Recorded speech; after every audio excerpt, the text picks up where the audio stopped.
जय शिवराय मित्रांनो, स्वागत आहे पुन्हा एकदा आपल्या आजच्या नवीन व्हिडिओमध्ये.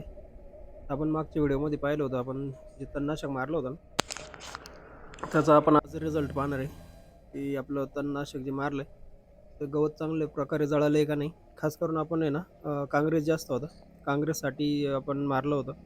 काँग्रेस पूर्णपणे जळालं आहे का नाही ते आपण आज पाहणार आहे व्हिडिओमध्ये.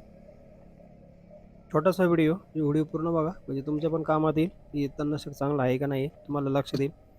हे बघा, आता हा जो काँग्रेस आहे पूर्ण जळालेला आहे. आता पुढं पण दाखवतो तुम्हाला. पूर्ण बारीक जे गवत होते ना, पूर्ण जळून गेलं. हे बघा, हे सगळं काँग्रेस आहे ना, पूर्ण जळालेलं आहे. आता पावसा असल्यामुळे थोडा वाळायला टाईम लागतो त्याला, पण पूर्ण जळालेलं, काहीच बाकी नाही राहिलेलं. आणि तणनाशक एकदम मस्त चांगल्या क्वालिटीचं आहे. आणि अजून आता 2 पंप अजून मारायचं बाकी आहे पुढं, तर आपण ते पण मारणार आहे.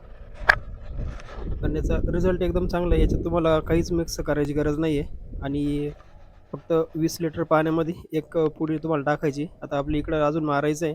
तर 1-2 दिवसात इकडं पण मारून घेणार आहे. इथं आंब्याचं रोप लावलंय.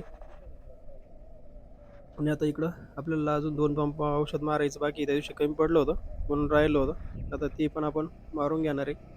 आणि शक्यतो काय करा माहिती आहे का, पेट्रोल पंपानी न मारता आहे ना, बॅटरी पंपाचा वापर करा.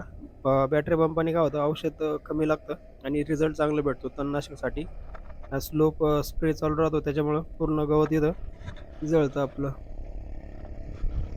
तर तुम्हाला हे औषध वापरायला काही हरकत नाही. बिनधास्त तुम्ही तणनाशक वापरू शकता. तर याचा रिझल्ट चांगला आहे. पण काँग्रेस बाकीचे जे गवत आहे ते पूर्णपणे तुमचं जळून जाणार आहे. याच्यामध्ये काही शिल्लक राहत नाही. चला मग भेटूया पुढच्या व्हिडिओमध्ये. व्हिडिओ आवडला असेल तर लाईक, शेअर, सबस्क्राईब करा.